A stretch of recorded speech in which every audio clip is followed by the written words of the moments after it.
Chapter 3, Different Kinds of Obligation. Section 4, Joint and Solidary Obligations. Article 1207, the concurrence of two or more creditors or of two or more debtors is one and the same. Obligations does not imply that each one of the former has the right to demand, or that each one of the latter is bound to render entire compliance with the prestation. There is solidary liability only when the obligation expressly so states, or when the law or the nature of obligation requires solidarity. The general rule, joint obligation has two or more creditors and debtors. Joint obligation. The credit or debt is divided into as many shares as there are creditors or debtors. The credits or debts being considered distinct from one another. Consequently, it is an obligation where the whole debt is to be paid or fulfilled proportionately by different debtor or to be demanded proportionately by the different creditors. The joint obligation, to each his own. If you are the same debtor and what you are part of having a debt, it is your obligation to pay. A joint obligation also, which is defined as an obligation where there is a concurrence of several creditors or several debtors, or several debtors or several creditors and debtors, by virtue of which each of the creditors has a right to demand and each of the debtors is bound to render compliance with the proportionate part of prestation which constitutes the object of obligation. Article 1208, the Civil Code mandates the equal sharing of creditors in the payment of debt in the absence of any law or speculation to the contrary. Other terms interchangeably used with the joint obligations are the joint or jointly. Conjoint means mancom or mancomunada, or the mancomunada simple, for pro rata obligation, proportionate. Effects of joint obligation. The defect of each obligation arise from the personal defect of a particular joint obligation or joint creditor. A joint debtor or joint creditor does not affect the obligation or the right of the other joint parties. Number 2, the insolvence of one joint debtors does not make the other joint debtor or debtors responsible for his proportionate share.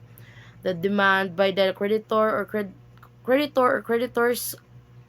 on one one joint debtor puts him in delay in case of non-payment, while the other joint debtor or debtors are not liable. The defenses of one joint debtor are not necessarily available to the other joint debtor or debtors. For example, B and C owns X and Y the amount of 100,000. In the present case, since there is no agreement, it is disputably presumed that the obligation of B and C are joint and that the credit of X and Y are also joint. It means that B's share in the obligation is 50,000, so that he will pay X 25,000 and other 25,000 is for Y. This is the same for C as to X. X's credit is 50,000, so that he can only demand for B the amount of 25,000 and from the C the other 25,000. This is the same with Y. Solidary obligation, an obligation where each one of the debtors is bound to render, and or each of the creditors has a right to demand entire compliance with the prestation.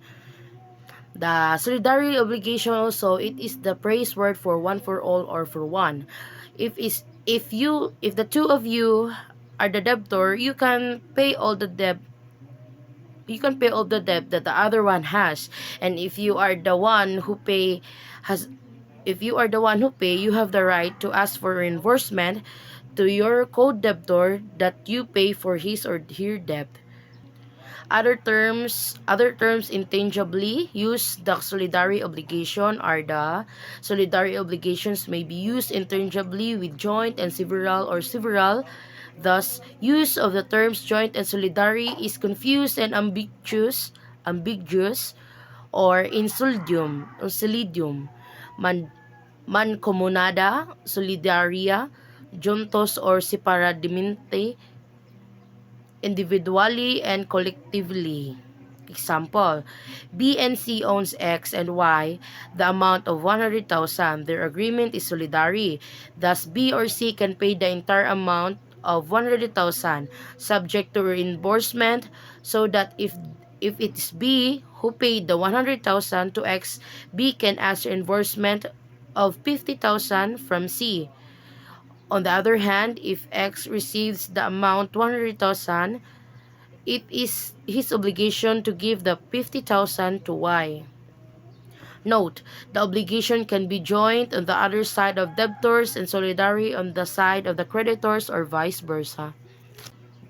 Joint obligation versus solidary obligation. A solidary obligation is a one which of the debtor is liable for the entire obligation, and each of the creditors is entitled to demand the satisfaction of the whole obligation from any all of the debtors. On the other hand, the joint obligation is one in which debtor is liable only for a proportionate part of the debt, and the creditors entitled to demand only a proportionate part of the credit from each debtor. The interchange rule is that solidary obligation cannot be interfer lightly. They must be positively and clearly expressed. A liability is solidary only when the obligation expressly states, when the law so provides, or when the nature of obligation is so requires. Then take note that in a joint obligation is obligor answer only for a part of the whole liability. In a solidary or joint and several obligation, the relationship between the active and the passive subject is so close that each of them must comply with or demand the fulfillment of the whole obligation. The obligation expressly so states that there is solidarity. The law requires solidarity, and the nature of obligation requires solidarity. The obligation express so states that there is solidarity. Personal liability of the corporate director, trustee, or officers along, although not necessarily with the corporation, may be valid attached as the rule only when he assists, he consists, he agrees, and he is made. And the law requires solidarity. Some obligation where the law requires solidarity are the followings: Article 1822, 1823, and 1824 NCC, Article 191 NCC, Article 1915 NCC, Article 1945 NCC, and Article 2146 NCC, Article 2157 NCC, Article 2194 NCC, and lastly is the Article 110 Reverse Penal Code in relation of Article 109 of this same code. The Article 182 is where by any for one wrongful act of omission of any partner acting in the ordinary course of a business partnership or with the authority of co-partner loss or injured cost to any person not being a partner in the partnership, or any penalty in incurred, the partnership is liable therefore the same extent as a partner so acting or omitting to act. The Article 1823, the partnership is bound to make a good to loss. The Article 1824 are all partners are liable solidarily with the partnership for everything chargeable to the partnership under Articles 122 and 1823, while the Article 191 NCC, even when the agent has exceeded his authority, the principal of solidarily liable with the agent if the former allowed the letter to act as though they had the full powers. The Article 1915 NCC, if the two or more person have appointed an agent for a common transaction or undertaking, they shall be solidarily liable to the agent for all consequences of the agent. While the Article 1945 NCC, where there are two or more bailees to whom a thing is loaned in the same contract, they are liable solidarily. In the Article 2146 NCC, if the officious manager delegates to another person all or same of the duties, he shall be liable of the acts of the delegate without prejudice to the direct obligation of the latter towards the owner of the business. The responsible of two or more officious managers shall be solidary, unless the management was assumed to save the thing or business from imminent danger. Article 2157 NCC, the responsibility of two or more payees when there has been payment of what is not due is solidary rather. In the Article 2195 NCC, the responsibility of two or more persons who are liable of quasi-delect is solidary. In the lastly, for the Article 10 revised panel code in relation to Article 109 of the same code. The Article 109 share of each person severely liable if there are two or more persons severely liable for a felony of the court shall determine the amount of which must respond. In Article 110, several and subsidiary liability of principals, accompliance, and accessories of felony, preference in payment notwithstanding, and the provisions of the next preceding article, the principals, accompliance, and accessories rather, each within their its respective class shall be liable severally in solidum among themselves for their quotas, and subsidiaries for those of the other person liable.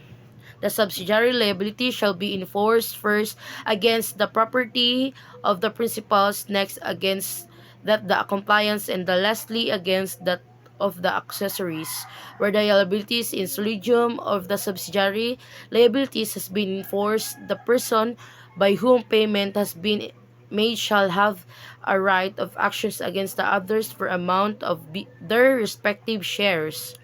While the nature of obligation requires solidarity, in one case, the Supreme Court held that it is axiomatic that solidarity liability cannot be lightly inferred. Under Article 1207 of the Civil Code, there is solidarity liability only when the obligation expressed so states, or that the law of the nature obligation requires solidarity, since solidarity liability is not clearly expressed in the promissory note and is not required by the law or the nature of obligation in the case. No conclusions or solidarity liability can be made.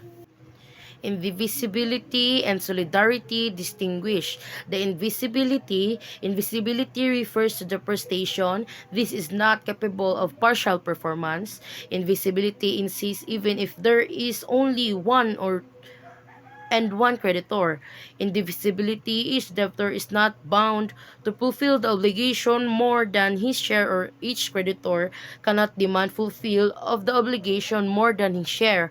In case of breach of obligation, the invisible obligation is converted in the indemnity for damages. Thus, the invisible character of the obligation is terminated.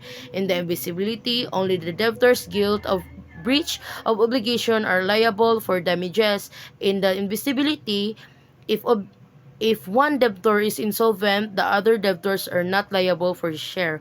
While in the solidarity refers to the juridical tie or legal tie or vinculum juris. Solidarity consists only one if there are two or more debtors or two or more creditors. In solidarity, each debtor is bound to fulfill the compliance of the entire obligation, and each creditor may demand the fulfillment or compliance of the entire obligation. In case of breach, the obligation of the solidary character of the obligation remains. In solidarity, all the debtors are liable for damages even if only one of them is guilty of the breach obligation. In solidarity, if one debtor is insolvent, all the other debtors who are solvent is proportionate liable for the share of the former. So, as what I explained earlier, that indivisibility is the one of the object with it is delivery of performance. It is not capable of partial fulfillment. What the solidarity, it is the praise for one for all or for one. It says that if the two of you are the debtor, you can pay all the debt that has other one have. And if you are the one who pay for his debt, you have the right to ask for reimbursement of the reimbursement to your co-debtor that you pay for his or her debt.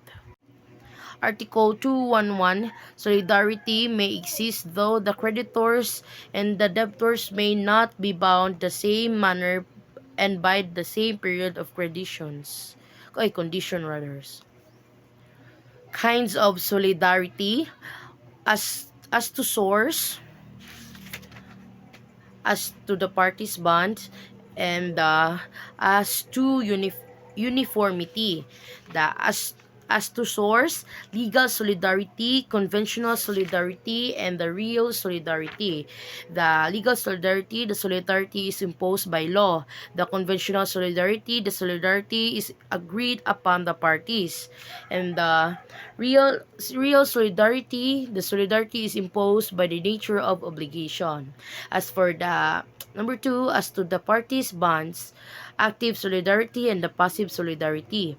The active solidarity of creditors, active solidarity may be defined as a tie or vinculum among several creditors of one the same obligation by virtue of which each of them is in relation to his co-creditors possesses the character of the creditor only the respect to his share in obligation, but in the relation of to the common debtor or debtors represent all the other creditors. For example, X own A's, B, and C amount of 300,000.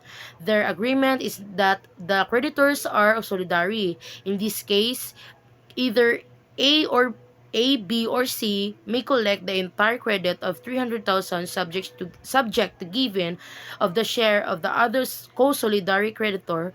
For instance, if B demanded from X the debit and the latter paid 300,000, X is obliged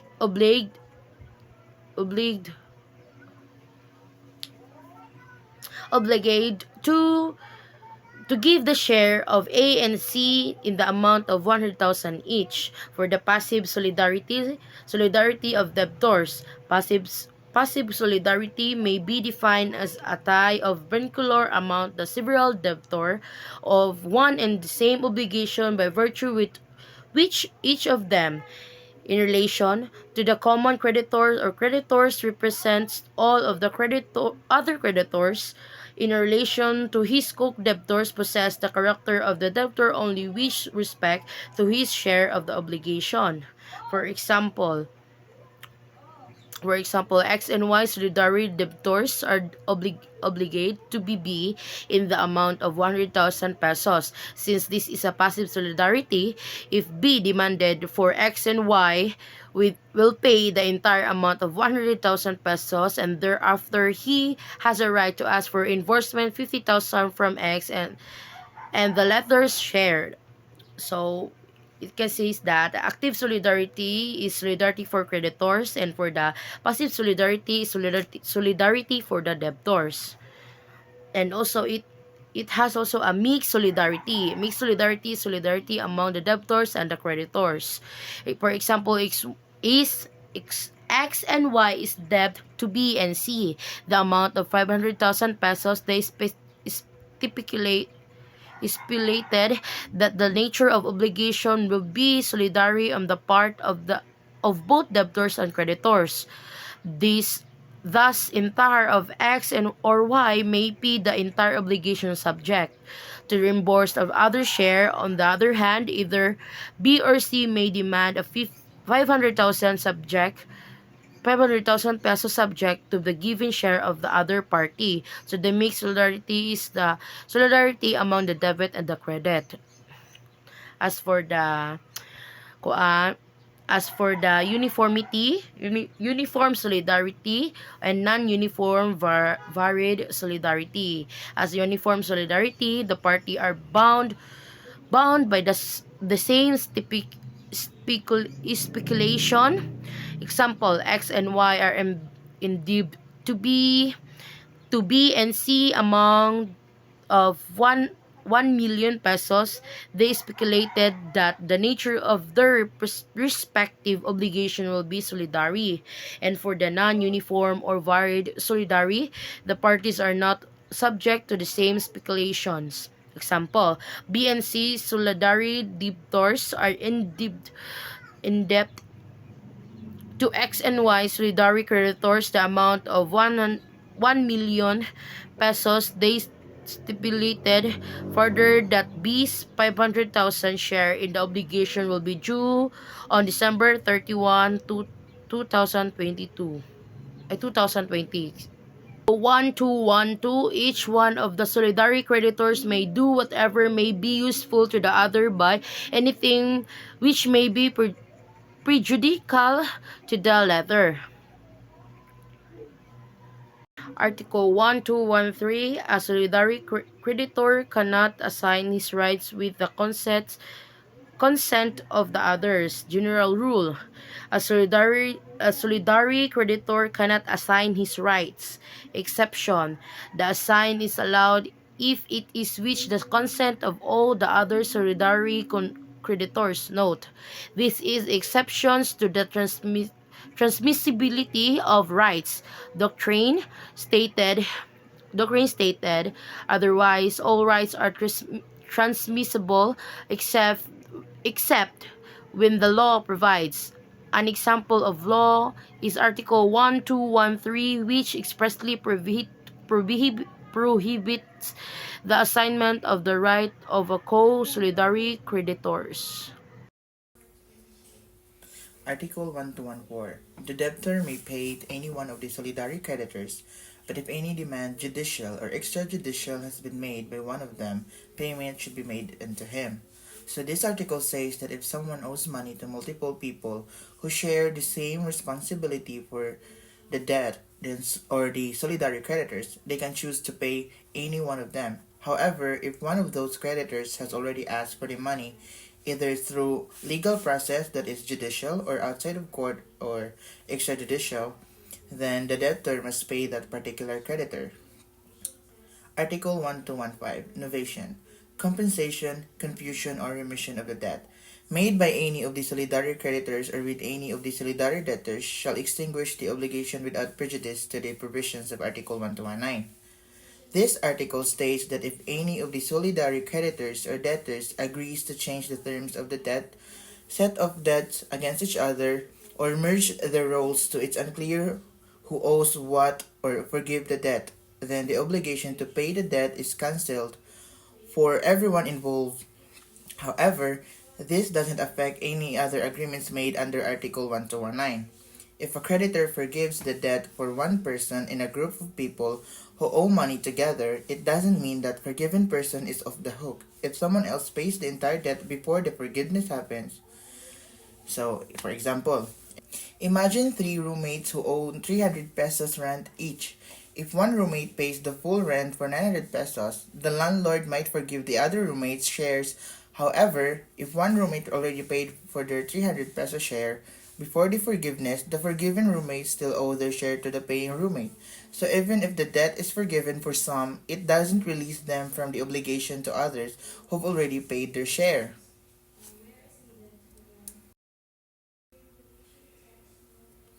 The creditor who may have executed any of these acts, as well as who collects the debt, shall be liable to others for the share of the obligation corresponding to them. Article 1143. This article says that if a creditor or debtor does any of the actions mentioned in Article 1215, they become responsible for others involved for their share of the debt. So, if one creditor forgives part of the debt, they are accountable for the other creditors for their share of what was forgiven. This ensures that everyone shares the consequences of any changes made by the debt. Novation. It is a mode of extinguishing an obligation by changing the object or principal conditions, or by substituting the person of debtor, or by subrogating a third person in the rights of the creditor. So it means that changing the terms of a deal, like switching what's owed, who owes it, or who gets paid, it's like giving someone else your chores to do instead of doing them yourself. Imagine, you borrowed money from your friend to buy a bike. Later, you both agree that instead of paying back the money, you'll give your friend the bike. That is novation. Now let's go to compensation.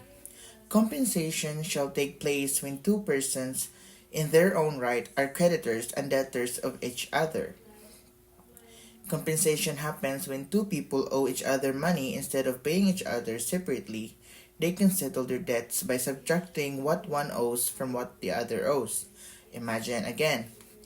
You owe your friend 50 pesos, but your friend also owes you 30 pesos. Instead of paying each other separately, you agree to offset the debts. So you only need to pay your friend 20 pesos. That's because 50 minus 30 and both debts are settled.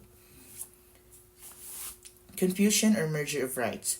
The obligation is extinguished from the time the characters of creditor and debtor are merged in the same person. Confusion or merger of rights happens when one person becomes both the creditor and the debtor.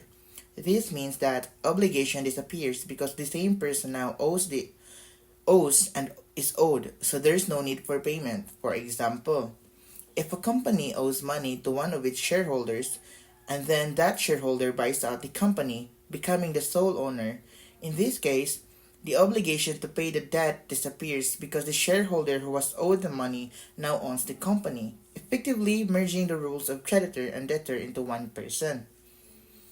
Now, remission or condonation.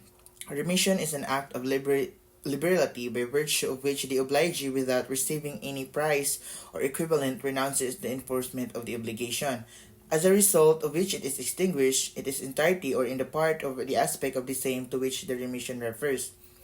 Condonation or remission is essentially a gratuitous and requires the acceptance by the obligor. It may be made by expressly or impliedly.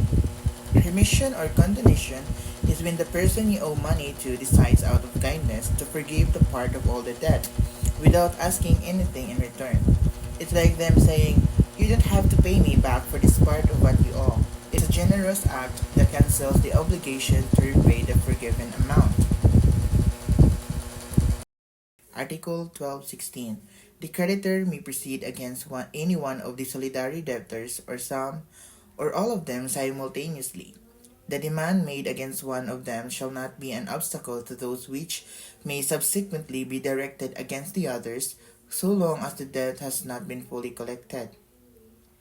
This article means that the creditor can choose to ask any of the people who owe money to pay the whole debt, or they can ask some or all of them to pay at the same time. If the creditor asks one person to pay, it doesn't stop them from asking for others later, as long as the debt hasn't been completely paid off yet. The effect of demand against one of the solidary debtors. The demand made by a solidary creditor or creditors against one of the solidary debtors shall not be an obstacle to those which may subsequently be directed against the others, so as long the debt has not been fully collected. If one person who owes money is asked to pay by a creditor, it doesn't stop the creditor from asking the other debtors to pay later, as long as the full debt has not been paid off yet. Article 1217. Payment made by one of the solidary debtors extinguishes the obligation. If two or more solidary debtors offer to pay, the creditor may choose which offer to accept. He who made the payment may claim from his co-debtors only the share which corresponds to each, with the interest for the payment already made. If the payment is made before the debt is due, no interest for the intervening period may be demanded. When one person from a group of debtors pays the debt, it is considered settled. If multiple debtors offer to pay the creditor, they can pick who pays. So the person who paid it can ask others to pay their share, plus interest if any. If paid early, no interest is needed for the time before the due date. When one of the solidary debtors cannot, because of his insolvency, reimburse his share to the debtor paying the obligation, such share shall be borne by all his co-debtors in proportion to the debt of each. Article 1145. So if one solidary debtor can't pay his share because he's insolvent, the other debtors must cover his part, dividing it among themselves based on each of one's debt amount. Payment, which means not only by delivery of money, but also the performance of any other manner of the obligation, is the operative fact which will entitle either one of the solidary debtors or seek reimbursement for the share which corresponds to each of the debtors' payment by one of the solidary debtor extinguishes the obligation. When any one of the people responsible for a debt, it pays it off. That clears the debt for everyone involved. This means that if you owe money with others and one of them pays the full amount, the debt is considered paid for all of you. So let's go to suretyship. So what is suretyship's contract? Suretyship contracts by definition refers to an agreement where under one person the surety engages to be answerable for the debt, default or miscarriage of another known as the principal. Suretyship is merely an accessory or a collateral to a principal obligation. Although a surety contract is secondary to the principal obligation, the liability of surety is direct, primary, and absolute, or equivalent to that a regular party of the undertaking. A surety becomes liable to debt and duty of the principal obligor even without possessing a direct or personal interest in the obligations constituted by the latter. Suretyship is like being a backup for someone else's promise. If that person can fulfill their obligation, the surety steps into cover. Even though it is secondary to the main promise, the surety's responsibility is as serious as if they made the promise themselves. They can be held accountable for the debt of or duty, even if they don't directly benefit from it. Solidarity and surety distinguish. In a case decided by the Supreme Court, it explained the distinction of solidarity and surety. Thus, the term surety has a specific meaning under our Civil Code. Article 2047 provides the statutory definition of a surety agreement. Thus, Article 2047, by a guarantee, a person called the guarantor binds himself to the creditor to fulfill the obligation of the principal debtor in case the latter should fail to do so. If a person binds himself solidarily with the principal debtor, the provisions of Section 4, Chapter 3, Title 1 of this book shall be observed. In such case, the contract is called a suretyship. Solidarity are different concepts in the context of obligations. Suretyship: in a surety agreement, a person or the guarantor promises to fulfill the obligation of the principal debtor if the debtor fails to do so. It's like being a backup plan for someone else's debt. Solidarity: when someone binds themselves solidarily with the principal debtor, they are equally responsible for fulfilling the obligation. This means that each person involved in solidarity can be held fully accountable for the entire obligation. Article 1218. Payment by a solidary debtor shall not entitle him to reimbursement from his co-debtors if such payment is made after the obligation as prescribed or became illegal. If a solidary debtor pays their share of the debt after the obligation has expired or prescribed, or if the debt has become illegal, they cannot ask for reimbursement from their co-debtors. Essentially, they can't get their money back if they pay late or if the debt is no longer valid. A solidary debtor who made the payment may claim from his co-debtors only the share which corresponds to each, with the interest for the payment already made. However, payment by a solidary debtor shall not entitle him to reimbursement from his co-debtors if such payment is made after the obligation has prescribed or become illegal. Prescription. By prescription, one acquires ownership and other real rights through lapse of time in the manner and under the conditions laid down by law. In the same way, rights and conditions are lost by prescription. Also, Auctions prescribed by the mere lapse of time fixed by law. Prescription is when you gain ownership or rights over something because enough time has passed. According to the law, similarly, you can lose rights or ownership if you don't act within a certain time frame. For example, if you want to claim something like a property, you have to do it within a certain number of years, or you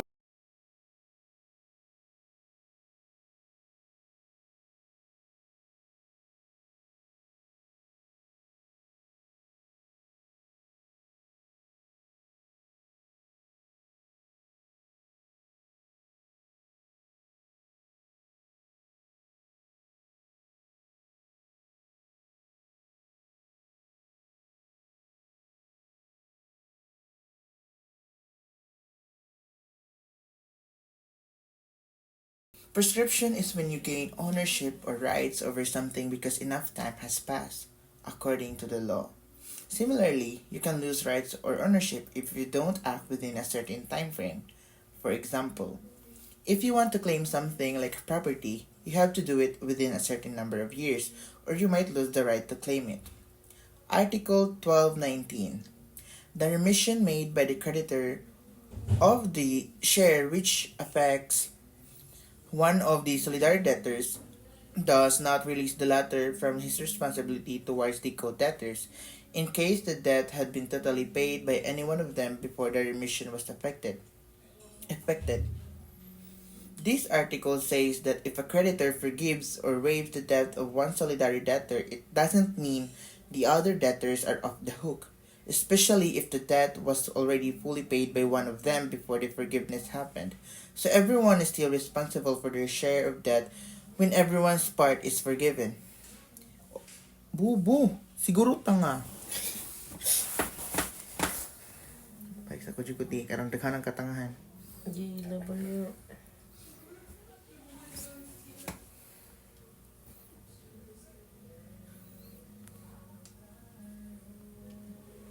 Hmm? Oh, pang-inspire. Ay, dik. Jalungon. Stop. Jangal kati. This article basically means that if a creditor forgives or waives the debt of one solidary debtor, it doesn't mean that the other debtors are off the hook, especially if the debt was already fully paid by one of them before the forgiveness happened. So everyone is still responsible for their share of the debt even if one person's part is forgiven. Article 1220. The remission of the whole obligation obtained by one of the solidary debtors does not entitle him to reimbursement from his co-debtors. This article states that if one solidary debtors get the entire debt forgiven, they can't ask their co-debtors to reimburse them for their share. In simpler terms, if one person in a group of debtors gets the whole debt forgiven, they can't ask the others to pay them back for their portion of the debt. Now, Article 1221. If the thing has been lost or if the prestation has become impossible without the fault of the solidary debtors, the obligation shall be extinguished. This article explains that if the object of the obligation is lost or the performance becomes impossible without any fault from the solidary debtors, the obligation is cancelled. However, if one of the debtors is at fault, all of them are responsible to the creditor for the payment and damages. They can still sue the negligence of the debtor. If the loss or impossibility happens due to an unforeseen event and after one debtor is already in delay because the creditor damaged payment, the same rules apply.